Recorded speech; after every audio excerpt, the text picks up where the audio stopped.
Next on News Talk, AM 1480 WLEA, the Newsmaker Show with Kevin Doran. Brian O'Neill in for Kevin Doran here on a Monday morning.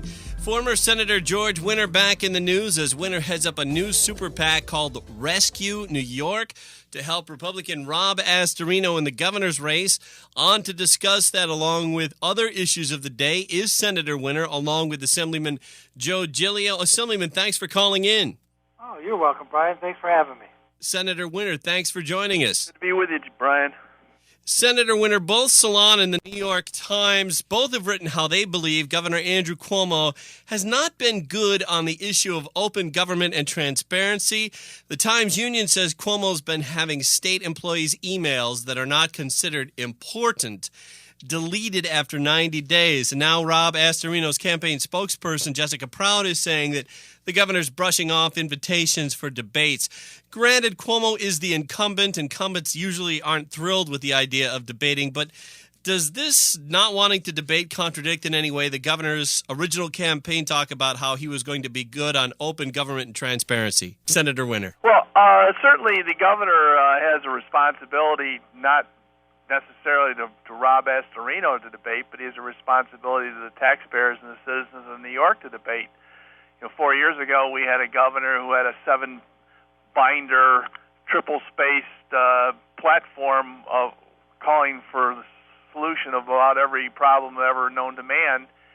This year, he has absolutely not one proposal that he has indicated is a priority for him in his second term. So I think the governor has an obligation to the people of the state of New York to not only debate, but to stop treating us like children and tell the truth about something for once in his life.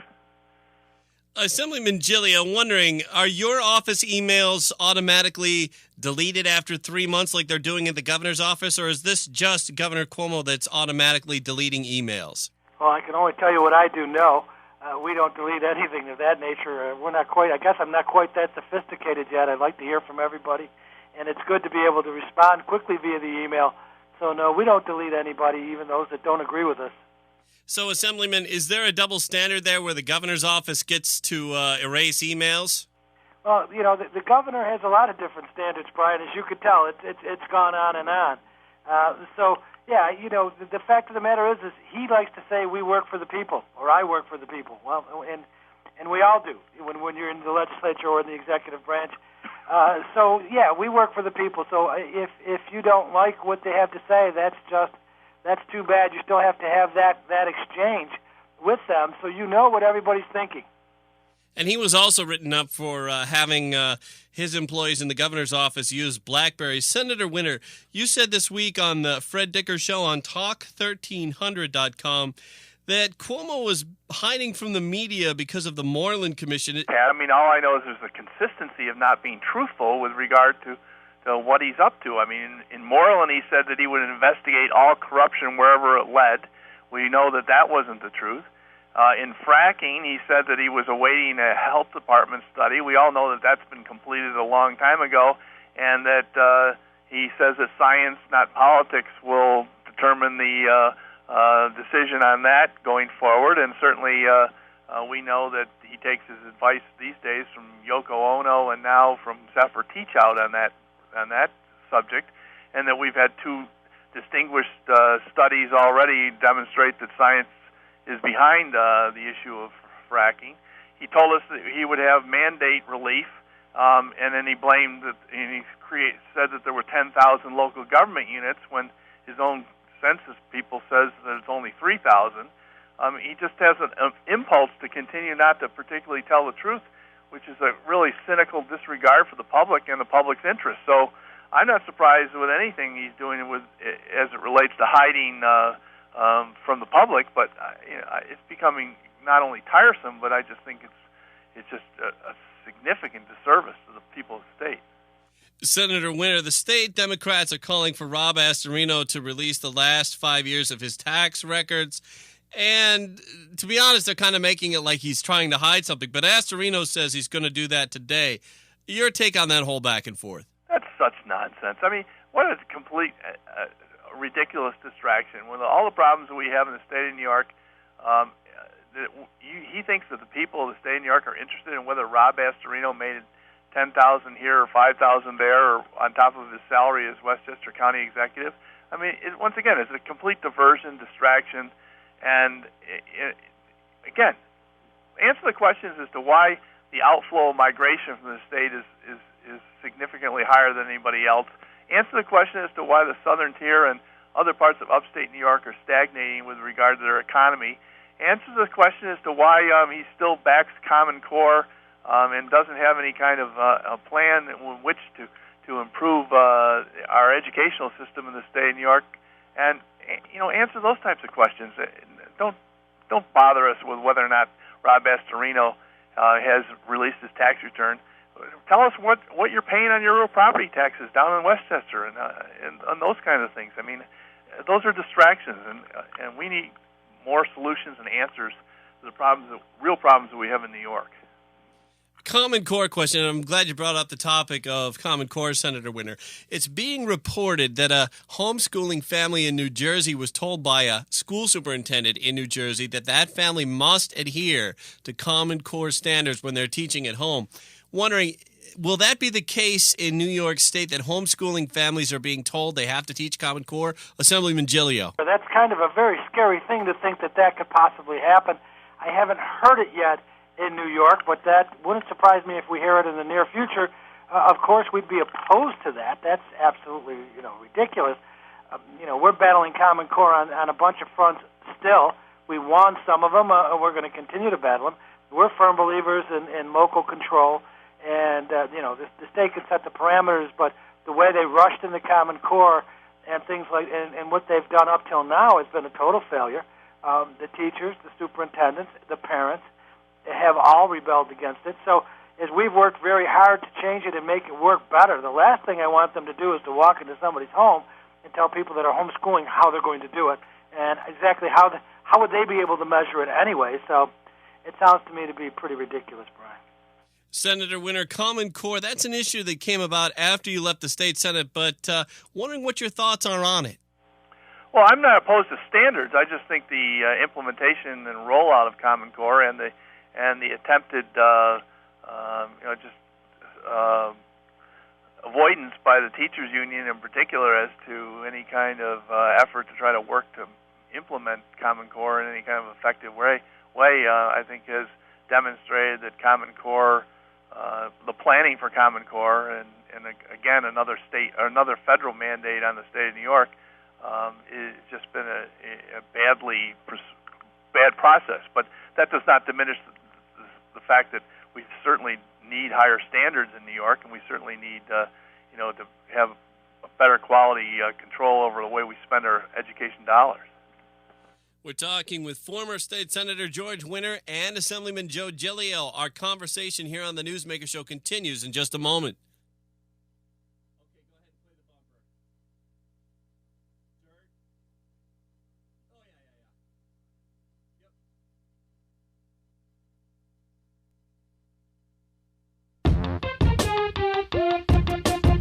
Back on the Newsmaker Show, Brian O'Neill on with Senator George Winter and Assemblyman Joe Giglio.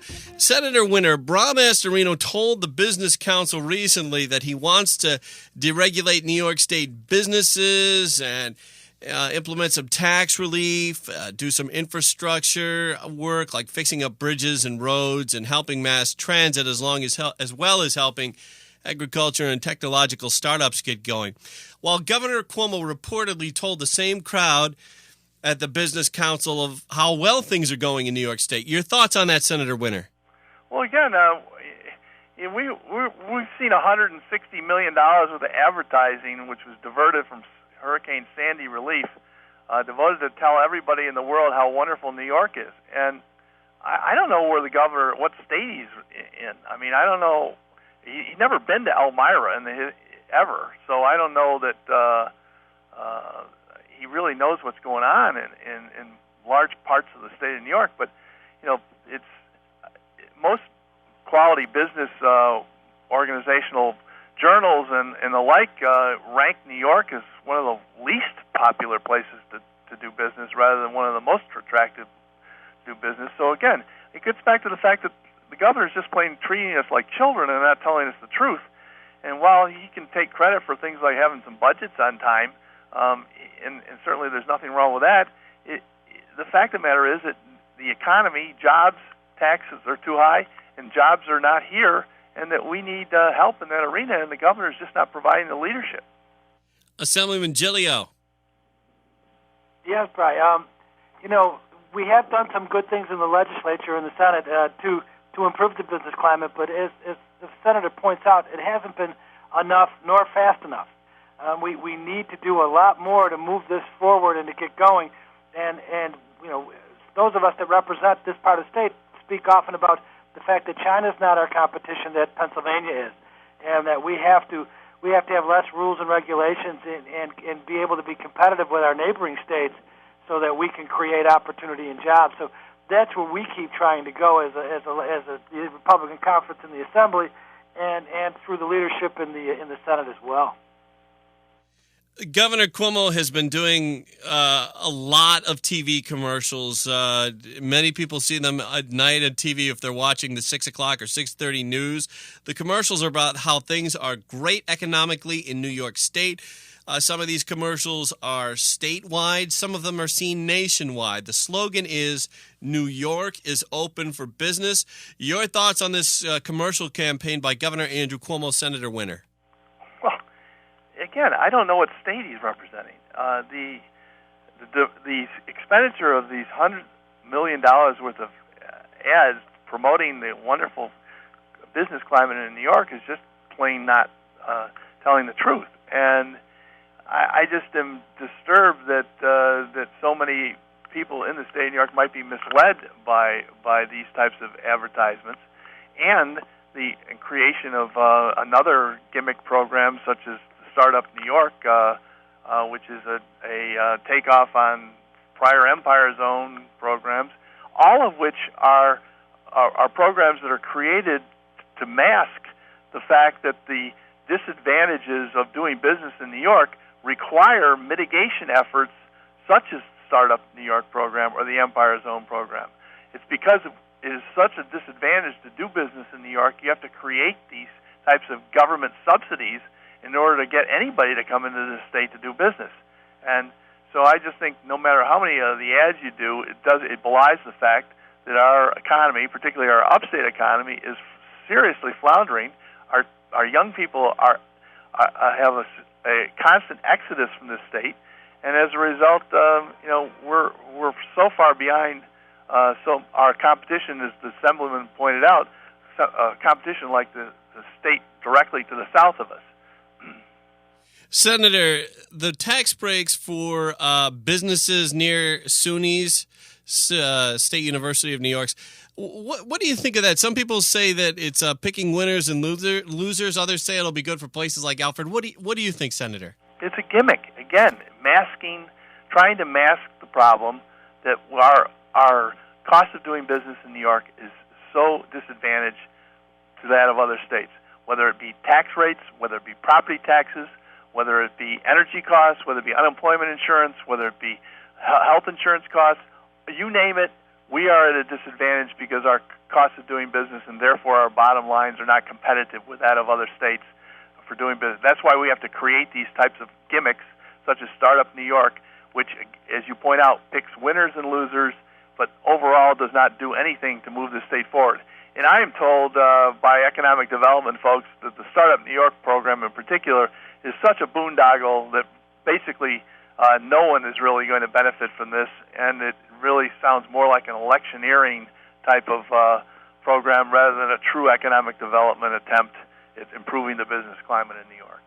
Assemblyman Giglio, your take on the Startup New York and similar programs? Well, the thing about Startup New York was supposed to be to use the colleges as economic engines. And we do have SUNY and the private colleges in this state are incubators for the future. But going back to what we said earlier, until you make a better business climate in the state of New York as a whole, until you reduce the mandates, until you reduce the rules and regs, until you reduce taxes to we're competitive with our fellow states, these things are fine for a catalyst, but they're not going to. The long term needs to be a fix of what's broken in state government. Assemblyman, moving on to a national topic, the Congressman Tom Reed, Martha Robertson race. From the media's viewpoint, we've got a situation where Congressman Tom Reed's doing lots of appearances to cover, public appearances and media appearances on different shows and newscasts. Martha Robertson is not doing much at all, not to be self-serving and just talk about it from the media's viewpoint, but we're kind of how you get your message out to the voters and the people. Assemblyman, any thoughts on the Reed-Robertson campaign?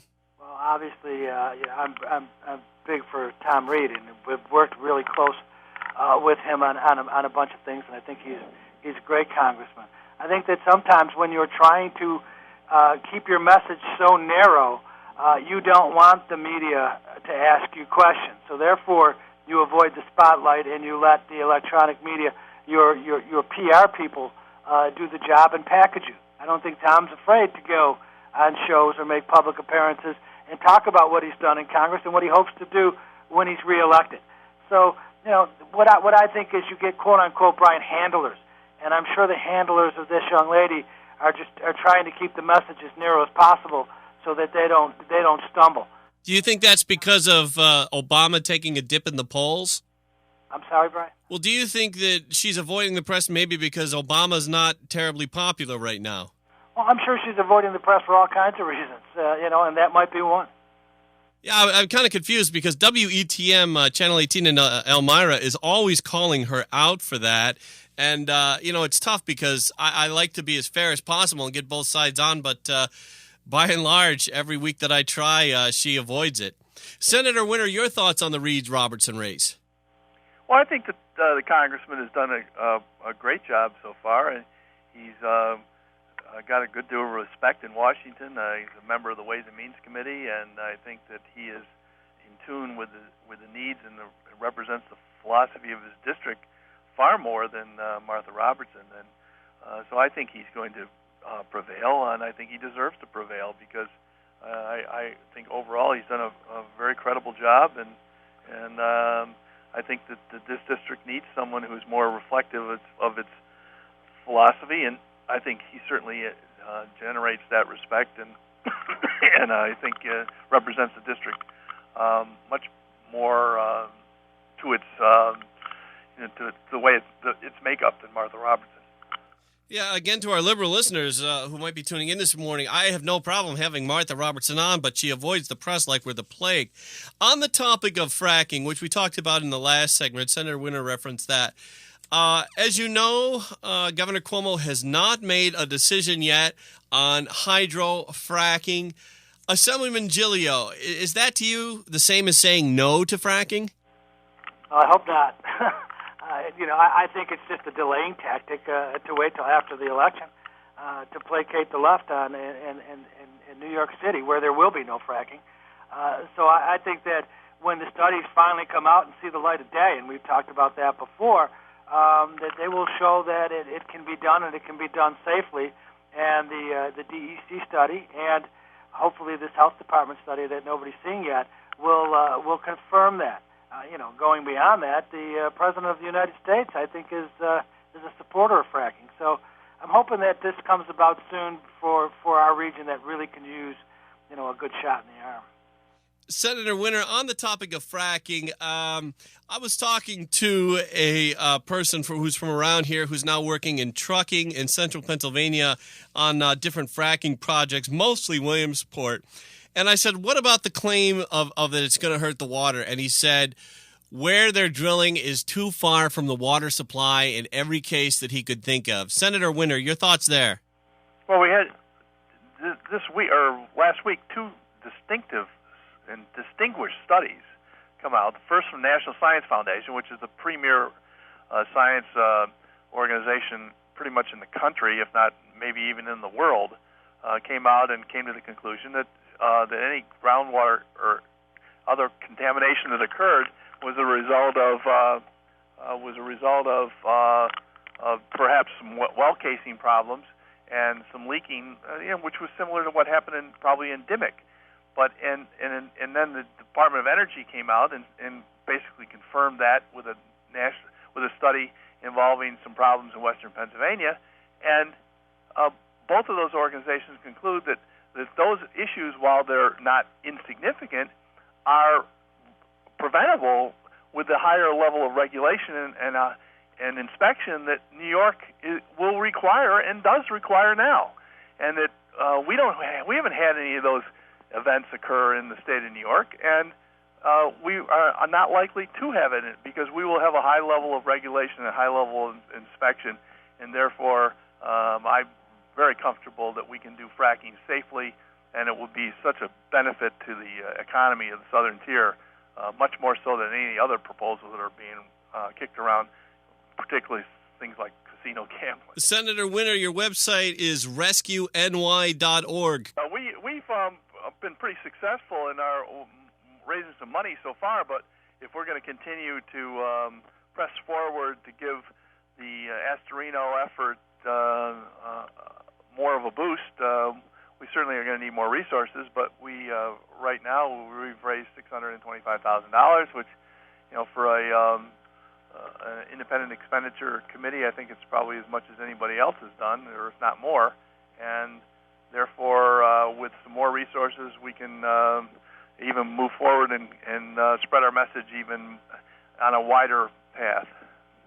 Assemblyman Joe Giglio, who represents parts of Steuben and Allegheny counties as well as other areas, want to thank you very much for coming on today. Thank you, Brian, for having me, and it's nice to talk to you, Senator Winter. Hey, Joe, you take care, and my best wishes to the Assembly Republican Conference. They really are a tremendous voice in New York and are doing great work. Assemblyman Giglio and Senator Winter, thank you for coming on. Thank you, Brian. Good to be with you.